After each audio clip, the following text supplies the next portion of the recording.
Hello and welcome to the Irn-Cru podcast, an American football podcast made in Scotland by NFL lovers.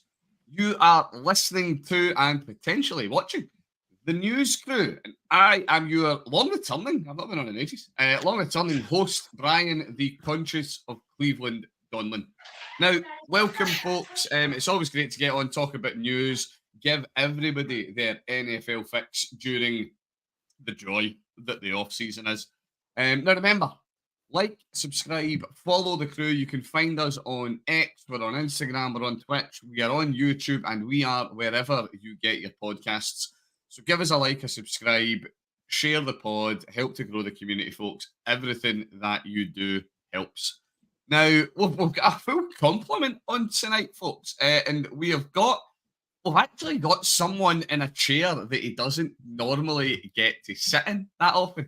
He's used to being the sheriff, but tonight he is at best deputy. So it's our resident cowboy Dan. How you doing, mate? Not too bad. I do like your use of the word deputy there for me as a Cowboys fan. It kind of was quite smooth. I like that. I'm just looking forward to just sitting back and enjoying tonight and not having the stress of hosting. So over to you, Brian. That's it. Dan's just here to turn an easy wage for an evening. He's just here to do that. Right, we've also got now, as if a Cowboys fan wasn't enough, we have got half I say of the NFC East represented. He bleeds blue, although for political purposes, given the day today is, I cannot confirm nor deny whether or not he actually bleeds blue. It's Gav. How are you doing, Gav? I'm doing great, thanks. Good to be back in the chair. I think this is an even longer return than yourself, Brian. So yeah, it's good to have the band back together. And yeah, both halves of New York and one half of the NFC East as well. So yeah, looking forward to today's show. Well, Gav, I'm glad you set that up, because joining us from New Jersey, I'm not having any of this New York nonsense. We've got somebody shiny and new to the crew. And say it's from one half of Jersey to another.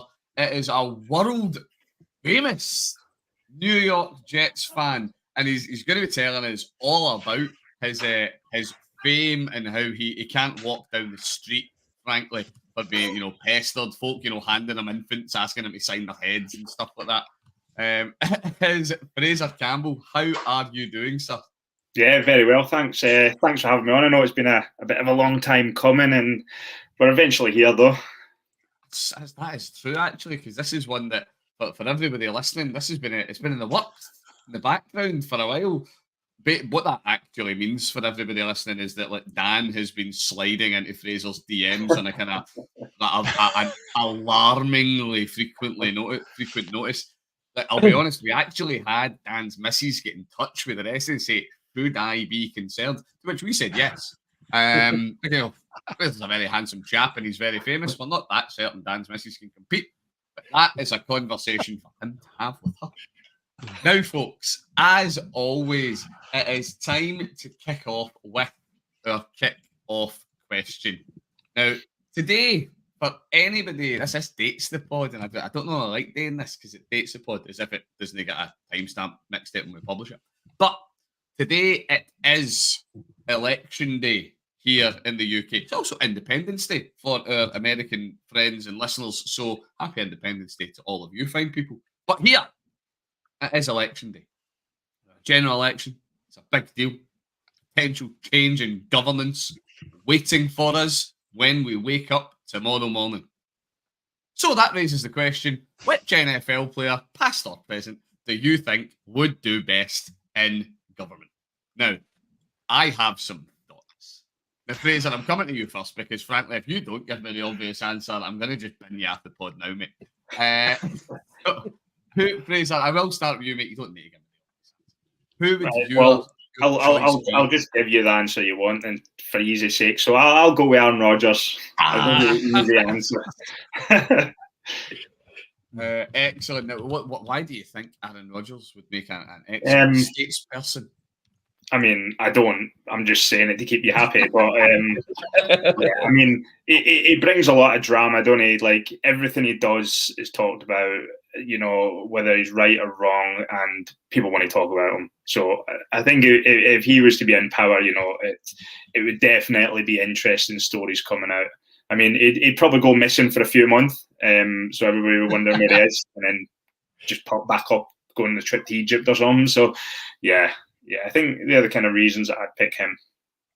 Okay, love it. But I like the idea because it's much like most politicians, where really just loves the idea of being in charge, and then goes on an extended holiday. So he's got all of the qualifications that one would need. Dan, Sounds like a school teacher. What? Sounds like a school teacher.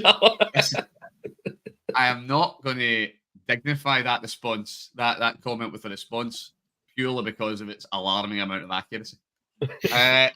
On you go, Dan. Fine then, Mr. Having a dig at my joke.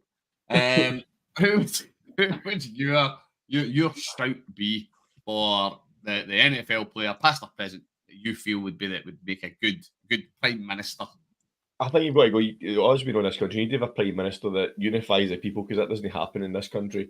I think there's only one person in the NFL at the moment that probably unifies everybody, and that's Jason Kelce. I think everybody loves him. Everybody would vote for him. So he'd unify the whole country if you had Jason Kelce as a prime minister. Also be a good one if we brought in, like, we settle international disputes with a fist fight. Like, Kelce would be a great shout to have heading it up. You know what I mean? Like, because let's not kid ourselves. If we had probably the outgoing Rishi Sunak, and we put him in a scrap with Putin 1-on-1, I think we know how that would go, and I don't think Rishi would cover himself in glory. Big Jason, on the other hand, I think he would stand a chance against most of the players in the world. Gav, what about yourself? Who would your call be? Oh, well, do you know what? I'm going to throw a couple out here because I actually had a few ideas. They both link nicely into what Fraser and Dan have thrown out. So first of all, I'm going to throw out Ndamukong Suh, and for no other reason in that actually that should be a partnership with Aaron Rodgers, because we could genuinely have a true coalition of chaos right there, given their past. But I think actually probably most semi-serious is a good laugh, but Jason's mentioned Kelce. I think maybe thinking like the Kennedys and the States, that actually we need to think about the sort of the royal family of the NFL, royal family politics. Actually, it's got to be Travis Kelce, First Lady in waiting, Taylor Swift. And of course, and I mean, let's be honest here, it's a man who is used to wearing red, and we're going to have to get used to that over the next 5 years, I think. So yeah, it's going to be Travis for me. But yeah, obviously there's a strong family there, just like there is with the Kennedy connection as well. So yeah, maybe it could be a legacy with Jason as well. See, I like that. I like the idea of political royalty. We're marrying it up with NFL royalty. I'm sticking with the fact that for the past however many years, British politics has been completely broken. So I'm going with somebody who would make it no better. Gronk. Gronk is Prime Minister. Imagine. There would have been no keeping Partygate on the quiet if Gronk was in charge during COVID. I'm gonna have to push you, Brian. Who is your British politics comp for Gronk? I don't know. I think Boris would like to be Gronk. I think Boris aspires to be half the man that Gronk is. That's what I'm trying my comp. I think Boris is more the Aaron Rodgers, where he just disappears for months at a time when things important are happening. That's very fair. Well, hang on. To be fair, no. If any politician is Aaron Rodgers, it's Liz Truss. Because her premiership lasted almost as long as Aaron Rodgers' Jets career has lasted so far. Oh, there he is. Had to get it in there. Oh, mate, you think I'm done? Yeah, we've got an hour's worth of podcast to fill here, mate. That's coming. Right, okay, there we go. We're nice and warmed up. What lighter to talk about in an NFL podcast than British politics? Right, okay, we're gonna move away from the wonderful, wonderful world that is British politics into what we're actually here to talk about, and that is the wonderful, wonderful world of the NFL and American football. And Fraser, we have you on not just because you are a wonderful chap and we all want to hear about everything that you have to say about the game, but as I alluded to in the introduction, you are world renowned, world famous, the inaugural international fan of the year. Now, right enough, you're a Jets fan, so you were competing against about 7 other guys.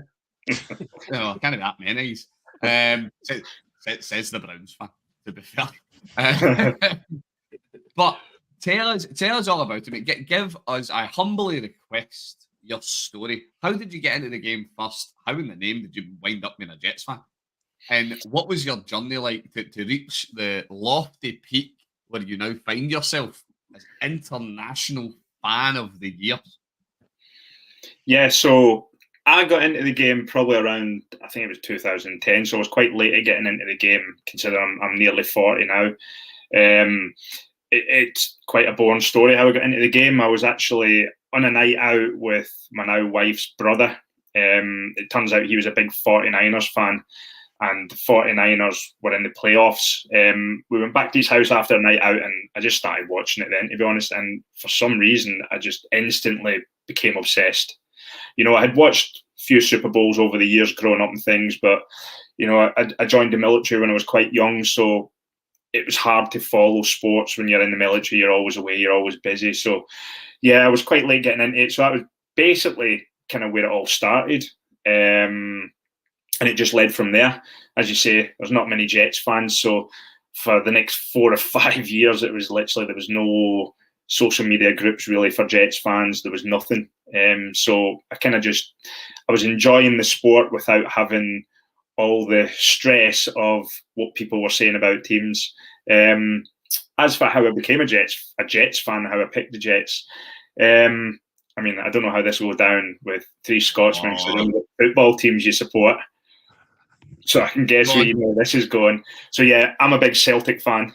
Big Celtic fan. So when I picked the team, I'm not your typical person. You know, I don't follow a team that's just winning there and then because of a certain person. You know, you get all these people that are now following the Chiefs because of Taylor Swift, that kind of thing. I was a Jets fan. You certainly did not pick your team.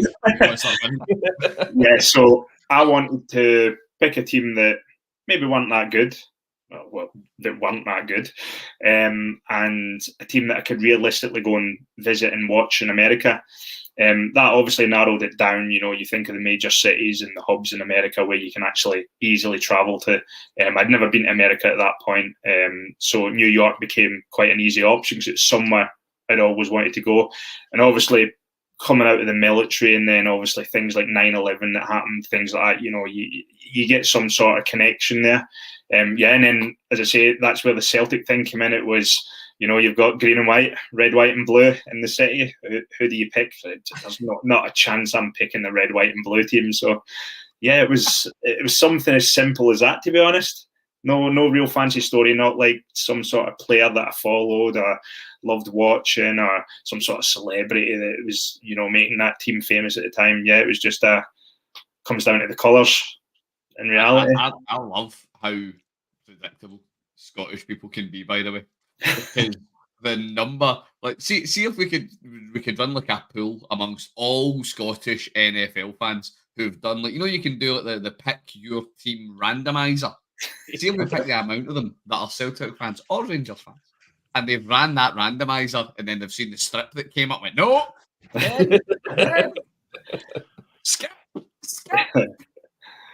You know, I'm going to say, Brian, like, as much as it's been pretty tough for Jets fans recently, Fraser, you actually came in at a time when the Jets were doing all right. They had a couple of, you know, the back-to-back AFC Championship game appearances in 2009, 2010, I think it was. And then very next year, butt fumble happens, and it's all downhill from there. So, Gav, just to be clear, Fraser, you said you started following the Jets in 2010. Yeah, I know where this is going. So, with a couple of years of glory, Fraser joins the bandwagon, butt fumble, and it slides downhill from there. And I'm not saying correlation is causation here, guys. I'm just saying that Fraser started watching and it all went to hell. I mean, it's probably true. Let's be honest. So all of a sudden, all of the people of New York are kind of doing. Fraser's added to a no-fly list. What's going on? So talk to us, mate, about the being recognised as International Fan of the Year. How did that come about, and what's actually happened off the back of it? Yeah, so initially it was just, I think every team, every franchise put out a post saying, this is what we're planning doing. It's going to be the first ever International Fan of the Year for each team. We're trying to, because obviously they do it in America every year for the domestic fans, so they just kind of want to extend out kind of the way that they're extending the games out to different countries now. They want to see what's out there for obviously the fan base and kind of recognise that fan base. Yeah, so it was posts that were put out on social media as, you apply, or I think you can nominate somebody, and then it all goes to the teams, and then they kind of make their decision as such. Obviously, I never thought in any world, that I was going to be picked. I mean, our Facebook group itself, considering there's not many Jets fans really in the UK, our Facebook group, I think, has got over 800 people in a private page. We've got a good couple of thousand on Twitter and things like that. So it's a good amount of people. And then there's a big German fan base, Jets fan base in Germany. There's France. So yeah, I thought, there's some really good, genuine, hardcore fans in all these groups, that people that I've met in the past. And, I put in my application. Whether anybody nominated me, I don't know. But yeah, I never ever thought and dreamed that, this would happen. And kind of roll on. I think that was like September last year. And then I went to a Jets game in New York. I think it was the beginning of October or something like that. And it was quite weird because the story builds up to how big a coincidence it was. So they were actually announcing at the game that I was at the domestic fan of the year, female called Michelle Garcia. And I remember sitting about 10 seats back in the corner where they were announcing it, and seeing all the emotions she was going through and how excited she was. And, roll on to April this year, and I'm meeting her at the draft, and becoming really good friends with her and her partner. So, I never ever thought that would be something that I'd get selected for. But, you take what you get, don't you? Fraser, what was your pitch? What was your pitch to be International Fan of the Year? I think it was there was so many just random questions. I think there was like 15, 20 questions in total, and it was just things like, how did you get into the sport? What does the sport mean to you? Do you run any fan groups? Things like that. What have you done for these fan groups? Your passion, your favourite players, things like that. So I put in loads of information, things like, we've held events. We held an event at the last Jets game in London where we managed to get Nick Mangold, and he's not Nick Mangold, probably one of the best Jets players ever. One of the best, definitely the best centre we've ever had. And we managed to get him to come to our event in London that we hosted. We've got a good connection with the UK marketing team for the Jets, where we organise events throughout the season in different cities. Last year we had one in Manchester with the Dolphins game, and Sky Sports were there. So yeah, you just add things like that in, and then talk about what you've done locally for your community, if you've done anything, and charities, if you've raised any money. So there's so many questions that you put out. So yeah, you just basically fill that in, and they obviously do their research, their feedback, and they come to their decision. It's absolutely wild, and it's such a crazy experience for you to, what did you say? You chuck your name in the hat, and you see how it goes for there. So when you were selected, when you were chosen as the International Fan of the Year, what did that then mean? What then happened? What did you experience? What did you get to go and participate in recognition for your number one fan status? Yeah, so at first, obviously, I was shocked and surprised. I knew that the prize straight away anyway was a trip to Detroit for the draft. So obviously, when they announced it that night with them, they had actually Tyler Conklin announce it to me, the tight end for the Jets. It was, it's one of the moments where you don't think that's just actually happened. You don't think something like that could happen to someone like you, because I know a lot of Jets fans that do a lot a lot for the Jets. You know, a lot of people do a lot of side work for charities. A lot of people do a lot of organisation for fans and giveaways and stuff. And you know, in no world I thought that would be me that would be selected.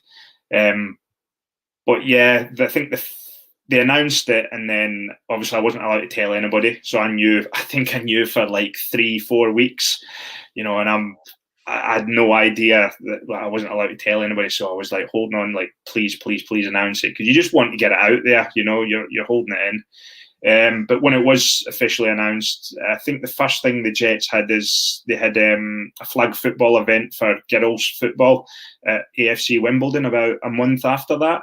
So I got invited to that to go see how that was and just spend the day there, which was quite good because I got to spend the day with all the reps that I spoke to on Zoom calls. When I was announced as a winner, they flew over from America.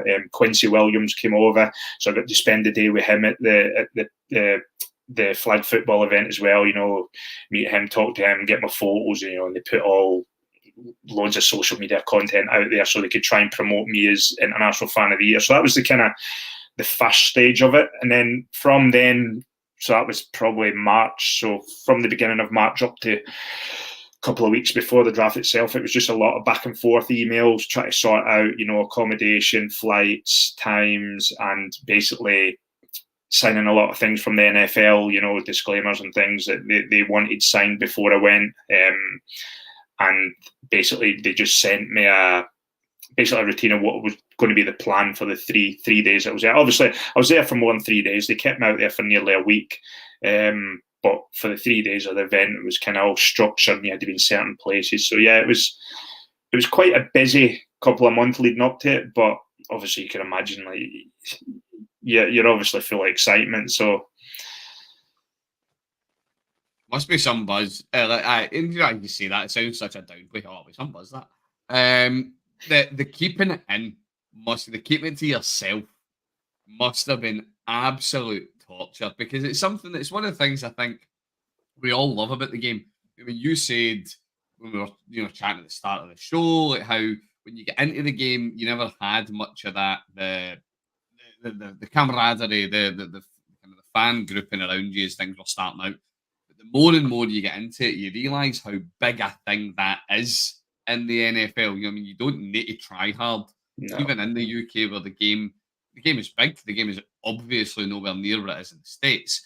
But you don't need to try that hard to find other folk that are into it. And you find somebody that's into the game, and you know what I mean, it's hard to get us to shut up talking about the game. And you have that sense of a real community around things. So you being part of the NFL community in the broadest sense, but also obviously, you know, Gangrene, all of the Jets communities and all the rest of it, keeping that to yourself must have been torture. It must have been so hard. Yeah, it was very tough. I mean, I told likes of the other admins and the founding members of Gangrene UK, you know, I told them obviously, and they knew about it all, and obviously family and things. But like, as for social media and things, I couldn't tell anybody. You know, I think I was also the first to be announced as a winner that was from the UK. So it was crazy, because I was going through the emotions of, you know, I can't believe I've won this. And then I was getting messages from a few people gradually saying, you know, I've just been told I've won for such and such a team, you know, but I'm not allowed to tell anybody. So they're, you know, what do I do? So I had been going through that for, you know, 3-4 weeks before people were announced. And yeah, it was absolute madness, you know, absolute madness.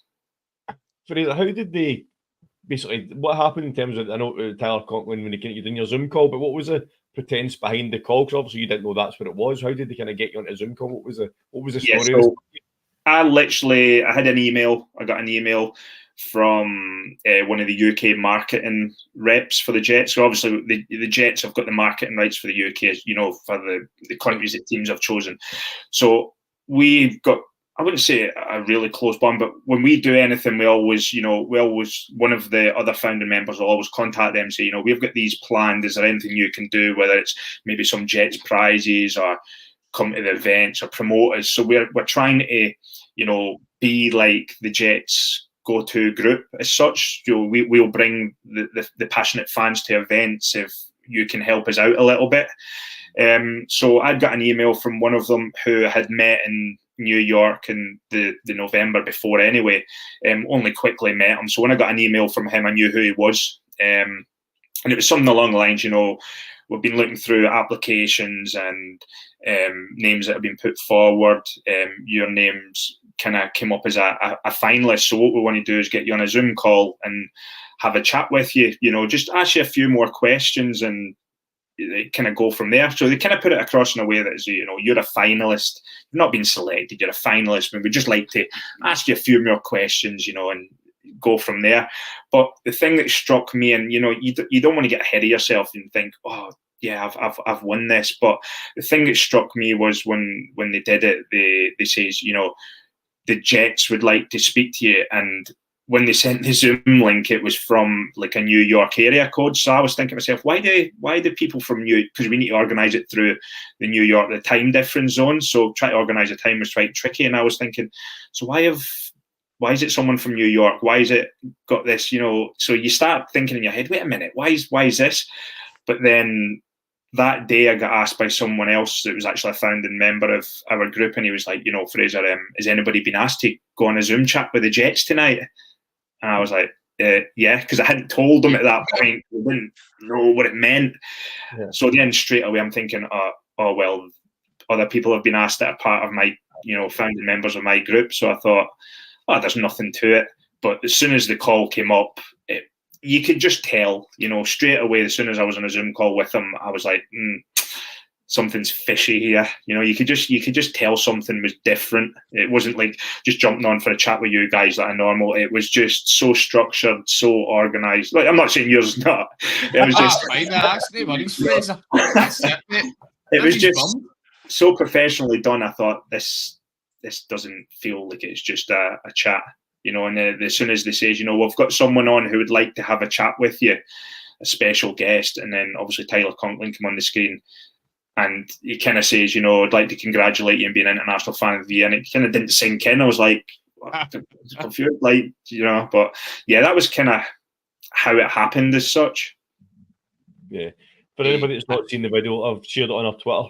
So anybody that's not seen the video, Fraser's call with Tyler Conklin, it's now on our Twitter feed now. So make sure you have a look at it. Excellent. Make sure you check it out. I need to say, it's all very good how they went about it. I kind of wish they just went for a much more elaborate lie, though. Fraser, we hear your ex-forces. Tyler is interested in joining up, so he's actually wanting a chat with you professionally, just to seek some advice from you. Just, it's like that. Really? Just a really out there lie. Some experience, and as you say, you obviously got to go to the draft. You were in Detroit. Tell us about, how was that? How was being out there and all that side of it as well? How was that experience? Yeah, I mean, it's an experience you can't really put into words about how good it was and exactly what it was like, because unless you experience it firsthand, like it's so tough to explain. Everything from the moment we got off the plane to the moment we left was just unreal. It was like you were treated like proper VIP. It was, to be honest, it was more, I'd say it's more the Jets side treating you, because the NFL were putting it out there to teams, but it was the team's responsibility to, if they want to do any extras or anything like that during that week, that's their responsibility. The NFL had to have their basic, this is what you get and that's it kind of thing. But yeah, the experience was mad. And as I explained to someone else on another podcast, it's like every year for many, many, many years, my draft day is the same. Well, it was until last year. This year, it was watch draft day, the film on draft day, yes, do nothing all day, and then watch the draft. That's my routine. Like, and I stick by it every year. My concern when I got announced was, how do I do that? And it was like, what? Like, you're actually experiencing something better, but you're thinking, I can't do that.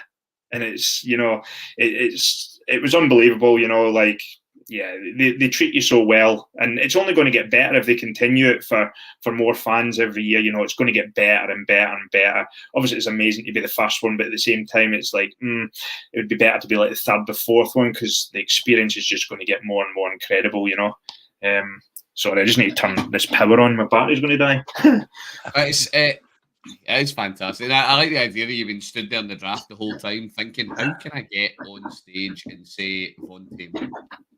How do I announce Vontae Mack for a team, no matter what? As you say, it's truly incredible, an absolute kind of once in a lifetime experience and opportunity, which us three are not even slightly jealous of you at all, but not even a wee bit. So stuff you, mate. I mean, I definitely advise though, like even out with of what I'd done, obviously because I was in like the inner circle, which you can't buy tickets for. It's like team specific. So for the 3 days you were turning up and you had your 12 or 14 seats and you were literally merchandise all over your seats every single day. You know, it was probably thousands of pounds worth of hoodies, t-shirts, baseball caps, and everything. You were getting spoiled by the teams, and it was quite good because I was looking at the Patriots who were beside us, and they were getting like a golf towel and like cardboard cut out of a player, you know, and we were getting these $100 hoodies just thrown at us, you know. So every team obviously treats their people different, but the draft itself, you know, just to be around it when we weren't in the inner circle and getting treated where we were, when we were just walking about with the other fans and seeing how the atmosphere was and what it was like, it was incredible. So I definitely, you know, recommend anybody that wants to ever do it just to go to it, because yeah, there might be a couple of 100,000 people there and you might be standing way at the back, but the atmosphere it's brilliant. It's something that you never get to do, and if you get the chance to do it, you have to take the opportunity and do it, because it was unreal. Get your tickets bought for Green Bay next year. I wouldn't go there though. It'd be too cold there. In April. But I mean, Fraser is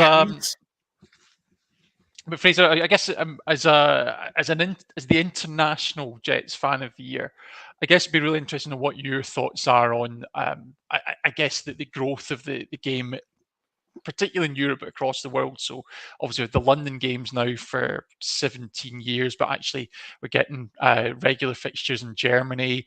Madrid's coming on. There's the Brazil game is happening to kick off the new season. I guess what's your thoughts on the growth of the game? And you know, now that you are a Jets diehard, you know, would you embrace I don't know, the return of the Scottish Claymores, or more likely a London team? To be honest, I don't think there's like this is probably a debate that comes up quite often now, and especially in the UK groups and things. It's, you know, if the UK was to get a team, would people follow them and support them? I think there's a big difference between following them and supporting them. You know, I'd never ever support a UK team now. Like, not even before, even not if I didn't win this award, I wouldn't. The Jets are my team. You know, I follow American football and the Jets more passionately now than I do Celtic, and I never ever thought that would be possible. You know, like the sport for me itself is just incredible. I love learning everything about it. You know, I spent years and years just trying to know everything about the sport I could, which made the sport enjoyable. And especially winning my award with the draft, because for the last even 6-7 years, I focused solely on the college side and the players. And every year, you know, my draft boards have got hundreds and hundreds of people on them that I know exactly what their strengths and negatives are. And, you know, when you get into that side of the game and you get that passionate about a team, it's hard to come out of it and like want to support someone else. Like, it's hard to explain. I personally couldn't do it. Don't get me wrong. If it was a team in the UK and they were in the NFC side, it does not affect the Jets in the slightest. Yeah, maybe I'll think, you know what, I want to see them do well, because it's obviously good for Britain in general, you know. But personally, I wouldn't support them. I wouldn't buy their merchandise. That's just my opinion. Like, that's something I would do. I mean, my wife's a big Eagles fan, so I've already told her to nominate herself next year for the Eagles Fan of the Year. So maybe get another trip. But yeah. So if anything, they're the kind of team that I'd follow if I was following anybody, just for the sake of following it. You know, that didn't affect the Jets. But I couldn't support a team in the UK, but I'm not against it. You know, it definitely helps us. I don't think it'll ever happen, personally. I don't think it'll happen. I've always called it. I think it will happen, but I'm right. I'm right with you. I don't actually think I've spoken to a single fan that has said, "Oh, I would stop following insert team name and start following UK team number one." It's like I think most people that fall in the same bucket as you, mate. Or they would go, I would, as long as they're not in my division, preferably if they're no, they're off on the other side altogether. But I would go, I quite enjoy watching them do well. I think a lot of people. Side, Sorry. No, you go, mate. I think a lot of people just like the idea because they know that there's going to be, by that time, there could be 9, 10 home fixtures. So people love the idea of, oh my God, like there's a very high chance my team's going to be coming over at some point every 2, 3 years or 4 years, sorry, with the way that the scheduling works. So in that sense, yeah, I can understand it why people are dead for it. But personally, I personally don't really want it. Yeah. It'll be interesting to see. It's probably one to watch this space. I think the big thing for me is actually looking at the Madrid game this year and seeing how that lands, because actually you've had the London games in place for, as you say, going back to 2007. Germany's been going strong in 2 cities for a good few years now. All of a sudden, if you have a market like Madrid, and I think it's probably too soon to say after just 1 year, if you all of a sudden have 4 European cities that are getting fans in, filling stadiums year in, year out, you have the makings of a division. And then, like you say, you've got your 8 home games, but actually you've also got your 3 road games in the continent. Cuts down on that travel, it builds a bit of a core. And then there's obviously all kinds of logistics to work out. There is still long distance travel, there's time differences, there's legal differences as well for player contracts. But I think it's almost about getting to that critical mass. I think the NFL's played a real long game. There's been questions about the Jaguars. Actually, the new stadium deal says that Jaguars are never going to be moving, or at least not for for a long time now. But there's just a few things that have been gradually testing the waters. And to me, there's that idea that once they get to 4 cities, there's maybe something they can work with there. But even still, I think that's several years away at a minimum. I think that the one big thing that makes me think that there won't be, especially not anytime soon, is we had a Q&A with Roger Goodell, I don't know what I was calling him there, Roger, the night before the first night of the draft, and it was for all the international fans of the year, and we were in a room with him and Curtis Martin, and there was questions put to him about, a possible, European team or British team. I can't remember how it was worded, and just the impression I got from how he spoke was that that's definitely not something on the agenda soon. I think they quite like the, random different cities in Europe, growing the market in that sense for many, many years.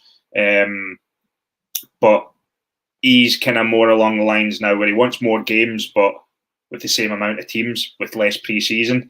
That's kind of the route he seems to be more focused on than actually trying to get more teams in with more games. So, yeah, I just didn't get the impression from that Q&A that that's something that's even been thought about, really, to be honest. It's an interesting side to that, because there's a lot of people have speculated that would be Goodell's, what he would want to see as his kind of the John the Crown of his legacy to the league, to the sport, would be that I got a team, a division, or whatever, outside of the US. And obviously, if you're saying he's sat in the Q&A with the man himself, straight for the horse's mouth, and he's been like, yeah. It wasn't so much more of a, no, it's not going to happen. It was the way that he said it and how he worded things exactly at that moment. I was thinking, that is not something that I feel that's on the mind right now.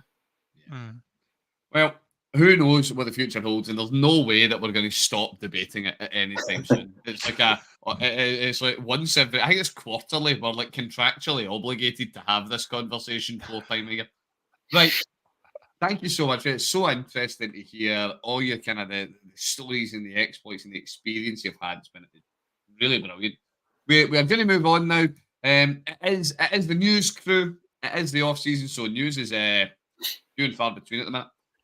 But we do have news tonight. Dan, What? What? that's in a boot. No, sorry, that's in a boot. He's not a boot. He might be a boot. I don't know. Never met him. That's in a walking boot. Is your whole season ruined? Is this it? Have we actually reached peak Cowboys and you've actually celebrated winning the Super Bowl already and we're now on the downward spiral and training camp hasn't even started? No. He's got Normally it takes till at least October. He's got a minor foot strain. Probably kicking a football about the back garden or something. I don't know. I don't think it's nothing to worry about. I think it's more protective and more precautionary. I read somebody posted there on saying you forget that these players probably get MRIs all the time, and even the minor little strain that will show up, they'll file them in a boot just in case. So yeah, nothing to worry about with Dak. Don't you get your hopes up? I'm just looking at the picture that's been doing the rounds. It does look like he thought about being an astronaut for a cosplay and just gave up after putting one shoe on. It looks like too busy going to sit in his big yacht by the looks of it. I think that's where he was going. It's maybe he just got his foot dry. Maybe that's what he's doing at the marina. He doesn't want to ruin his new good trainers while he's walking along the jetty at the marina. That's what it is. Just the right one. Just the right trainer. So there you go. Our first bit of news for the evening. Dak is indeed in a walking boot, suffering a minor foot sprain. The other big bit of news that has been doing the rounds of the league. It's one of the kind of bigger news items at the moment. To Sean Gibson, defensive back, played last year with the Niners, has been suspended for 6 games. I don't know if anybody particularly followed much of the Niners, seen much of his play last year. I might put my hands up. Say he's not a player that. Well, I was checking his stat list before we went live, and I initially thought he has bounced around a few teams, including a stint on my very own Browns. But he put up a decent year last year. He made one Pro Bowl. He's 30. I was just looking at it. 33 years old, coming off a 6-game suspension. May well not come back for that. I fear to say it. I think that'd be a hard one for most players to come back at that stage in the career, unfortunately. Now, the big bit of news that we have at the moment. Wilson, as in the people that make the Fitbits, they are celebrating renewing their partnership with the NFL. So they have been in partnership with the NFL since 1941, before even I was born. Such a long time, making the wonderful ball that we all know and love. Now, off the back of this, I had 2 ideas or something for us to talk about. Now, my first one, they've been in partnership with the NFL since 1941, and the ball has changed, but not a bit since then, or very little. New materials and what have you. But fundamentally, an American football would be pretty recognisable today to somebody that played in the way back when. Even if we go to the early days of the Super Bowl era, if we keep it that kind of relevant. If we compare this to our other wonderful game of soccer, the ball is not as consistent, other than the fact that it's always round. It is not as consistent. And what this made me think of was if we go all the way back to the 2010 World Cup in South Africa, when we had the Gabalani. And it was that wonderful ball that just moved really wildly in there. Do we want to see the NFL just go, do you know what, Wilson? We're putting pause on you for 1 year. And we're going to open it out to all sorts of teams to make mad American footballs, and let's see what somebody can do. So I'll be honest, I'd be quite interested in this. I want somebody to make an American football that you could reasonably throw for like 400 yards. One go, just to see what happens. A field the same size. Just madness. What do you think? Surely there's a weird ball you could make. One of those Nerf ones with a big fin on the back that you get a chuck at you use in the wains in the garden. Yeah, I mean, I think loads of different gimmicks there. I mean, I guess the other one that kind of stands out to me is the coloured balls that you used to get. So like the kind of for the snow games, and I'm thinking back, particularly that game, I think it was Eagles Lions from about 10 years ago, where you had Megatron getting just coated in the snow. And it's like, surely he needs like a neon orange ball. Like a yellow fuzzy one. Yeah. Like the yellow fuzzy ones you used to get to play five-a-side when you were in Yep. PE. That's what we need Oh. them balls. I don't know how Can you this imagine works. having can you imagine having a Mold Master NFL ball? Oh. I'm right. Do you know what, right, Fraser? You're the man that's ex-forces here. I'm sure there's rules against using that on folk. Surely you can't take like the. Surely that's somewhere in the Geneva Conventions. That's why you don't see Mold Masters about anymore. Somebody wrote that down. That's not fair.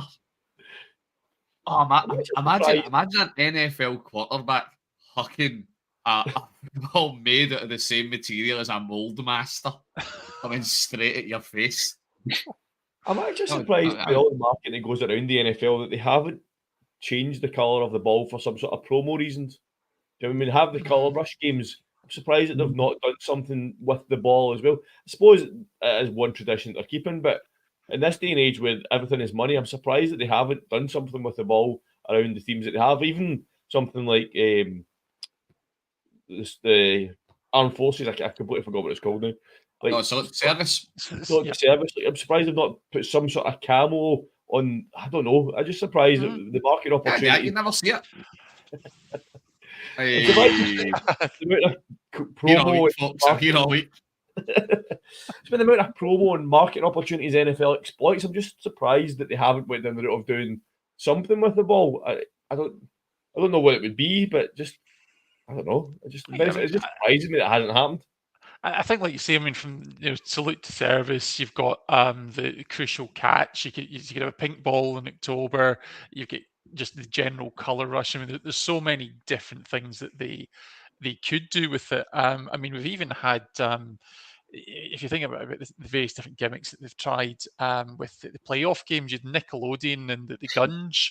In the wild cards games. So yeah, I mean, there's so much out there that I don't know if it is just that one tradition. And it's like, well, as much as there are a lot of traditionalist NFL fans, pretty much every other taboo's been broken over the years. They should do it like that one. Maybe used to get those balls that you could throw in that they whistled through the air. Do it like that. Harder your quarterback throws it, the better a noise it makes. Well, I was going to say, given how offense friendly the rules have been, I'm surprised they've not developed a sketch ball. Hey, to be fair, they used to have Stickum. You used to get away with having Stickum in your receiver's hands. Go back to him in that. Catch the receivers just with the big discs in their hands. Right, okay. So yes, this is one of the longest running partnerships in professional sport. It's been running since 1941 concurrently. It's never been broken or the rest of it. But my question for all of you is, if you could choose one organisation to have a partnership with your team, who would you choose and why would you choose them? And before someone asks, no, I will not select a massage parlour for the Browns. For obvious legal reasons. Who wants to... I just get in there before one of you lot tried to drop my team in it again. Who wants to jump in? Who can think of a commercial interest that you think that's who should have a deal with my team? I'll give you a minute of thinking time, so I'll go with my one. I've got one lined up already. Right, on you go, Dan. Kick us off, mate. Mine's is very topical as well for my team, and it's one of my favourite chocolates, even though it's basically a Wayne's chocolate. The Cowboys should partner up with the Milky Boy Kid. The Milky Bar Kid. Cowboys and the Milky Bar Kid. That is the partnership I want to see. Is that because Dak is strong and tough? That's it. He's walking, but and he's definitely good enough. There you go. Milky Bar Kid Stadium. That's what we want. Milky Bar Kid Stadium. We statue the Milky Bar Kid outside AT&T. Just imagine the Milky Bar Kid replaces the mascots. That would be excellent, actually. That would be good. I don't know if it's a partnership I really want, but I think based on Daniel Jones' experience in his first few years, and actually even Eli towards the for big chunks of his career, I think Durex could absolutely be the one for the Giants because they desperately need some protection. Oh my! And I thought the sex jokes Surely were the going to come Giants for the should- Browns. Surely the Giants should be linking up with the Mafia in New York with Mr. DeVito. Ah, yes. So imagine. Well, what was that? What was the pizza place that he went to? Surely you need to give them a partnership deal. Surely you owe that pizza shop some time. Oh, That'd be maybe a per game deal, I think. basis. What about yourself, Fraser? Who would you see your Jets signing a deal with? You know, Really represent. I mean, it's a tough one. You know, our owner's Woody Johnson. You know, it's a laughing stock anyway. But I'll go with it's more a brand, a movie kind of production brand. The person that's involved in it is a big New York Jets fan. And to be honest, when I watch the Jets, I probably laugh more at their game than I do at their film. So I'll go with Happy Madison.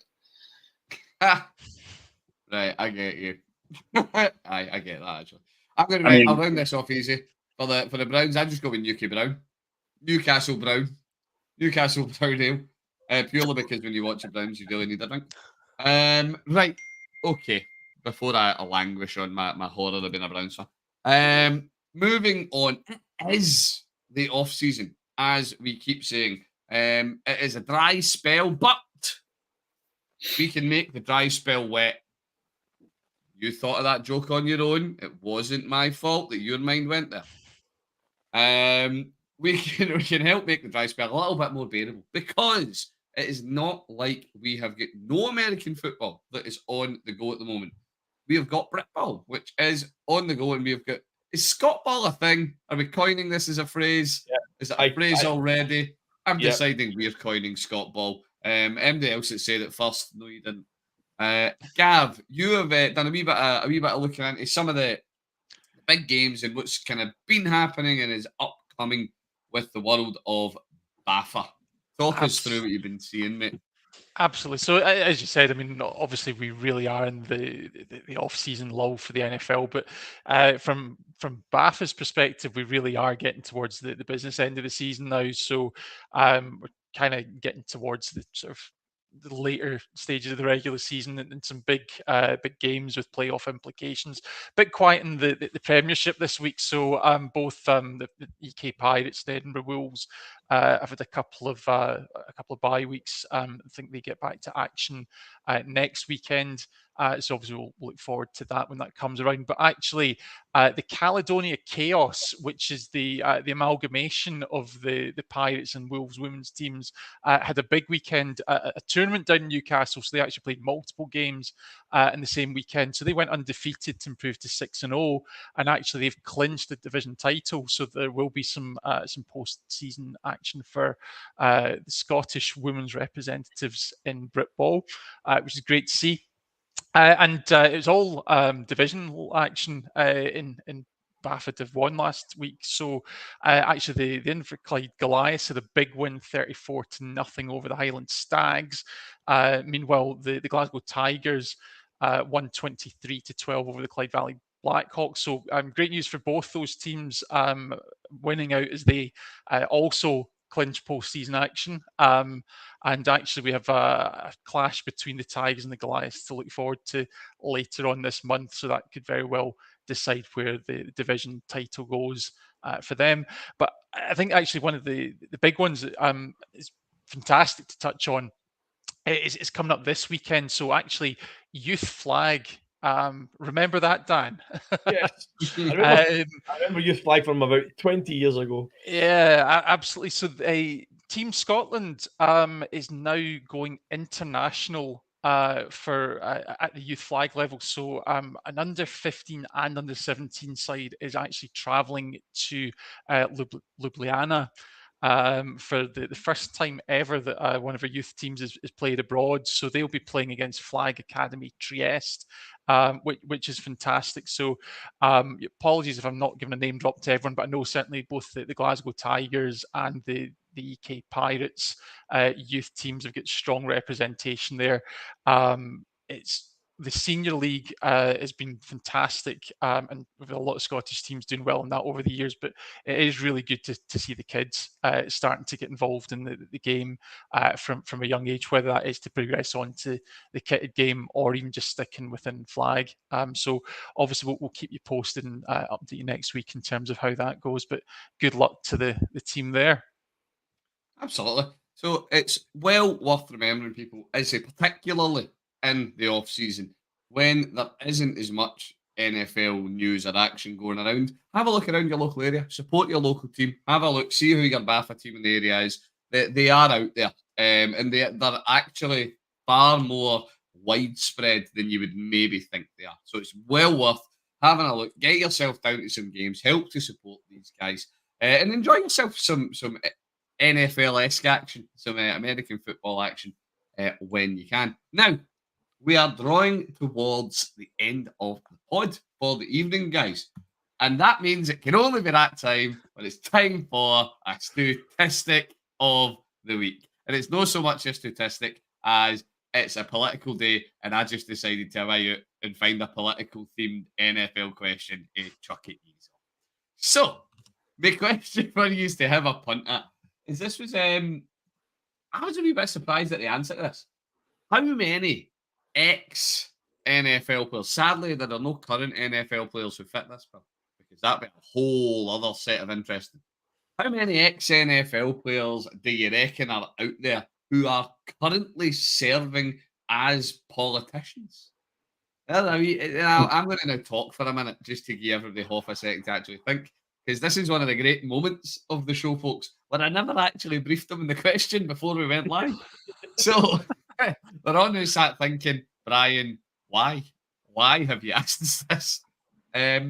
Now, I will give you a clue that it is not one of these ones where it's like some ludicrously huge number, and we're not doing like people in tiny local political roles. All of the people that we're talking about are standing politicians of pretty reasonable stature, all over the States, of course. So, would anybody like to take a swing at the answer first? And it's a wild guess. And we'll see who wins. And what do you win? A vague amount of respect from me. A prize worth having in your spell. Better than being an international fan of the year, Fraser. I'm going to say that number just purely because it's the first number I get out of my head. There's no logic behind my choice at all. I'm going for 27. 27. Gav comes in with a strong 27. This is great because it's now basically turning into a game of higher or lower. Gav, what you gonna say, Fraser? You can close it out, so you can be that guy that chooses to go one higher or lower than whichever answer you prefer. What do you reckon, Gav? Seeing as we're going for a political theme, and it's a completely wild guess, and don't even ask me to name one of these guys, I will say 24, and that's my over/under for you on the number of SNP seats tonight. There you go. Let's not say we don't give you contemporary news on the pod, folks. We're even getting an over. There's even still time to take that to Paddy Power if you're listening live. Please don't. I'm not entirely certain that's legal. Right, okay, Fraser. With two guesses in the mid-20s, where are you going to take yours? I mean, it could be anywhere here, but I'll go with. I'll keep it in the 20s as well, just to keep it all the same. And since I've got my International Fan of the Year shirt behind me, it's got 23 on it. I'll go with 23. Oh well, you see. He went for 23 because of that glorious Fan of the Year jersey behind him. Also means he's entered the stakes with the lowest guess amongst these. But that alone he wins. There are 5. So, in the name of, I went and found this out, so I'm now sharing it with you. And disclaimer, as always, this is according to a solid, extremely detailed 5 to 10 minutes of internet-based research that happened not long before we went live. But we've got Burgess Owens, who is a member of the House of Representatives. Colin Alred, who is, again, a House of Representatives member. We have got Wayne Messam, who is a mayor. We have got Jim, now not Jim Schwartz, as I did read this first time and thought it was Jim Schwartz. It's Jim Schwantz, who is another mayor. And then to round it off, we have got Dwayne Woodruff, who is a judge for the Count of Common Pleas in Allegan County, Pennsylvania. There you go. I'm Who not says- him. Who So what I should have says- done, what I should have done was added the two numbers together. There you go. That's it. There you go. Fraser definitely wins. And I nearly said, when I play football, my shot number's 3, but my favourite number's number 7. So I should have said I'll go in the middle plus add them there, so it would have been 5, 5. That would have been It was on fine. front of you, Fraser. It was on front of you. That would have been it. Right. Okay. Who says we're not informative? Nobody thought you were getting that bit of information before you started listening tonight, did you? So, unfortunately, that does bring us to the end of the pod for this evening, folks. Massive thank you for everybody for watching and listening in. If you've make sure that, as I say, you're logging on wherever you catch us and make sure you're following along. Dan, thank you very much for joining us tonight in the deputy chair. It's been lovely to have you on, mate. It's all right. I'll be back in the big chief chair next week, so it's all right. I'm happy with that. That's true, because I've not been off enough. I'm away on holiday again next week, so there's no me next week. Remember what I said about teachers? Remember, folks? I said that right. Mate, rest and recuperation's key. Gav, thank you very much for joining us again, mate. Thank you. It's good to be back. And Fraser, to yourself, thank you very much for taking the time to come on. Hopefully, mate, this will be the first appearance of a few, as we will doubtless be pestering you. Dan's no done sliding into your DMs. I might block my account. Aye, you're not the first person Dan's made do that. I'm sure there's actually a support group out there. But no, thank you very much for coming on, mate. We really appreciate you coming on with us tonight. Yeah, thanks for having me. Right, and all that's left, folks, is for me to say thank you very much, as to say, for listening.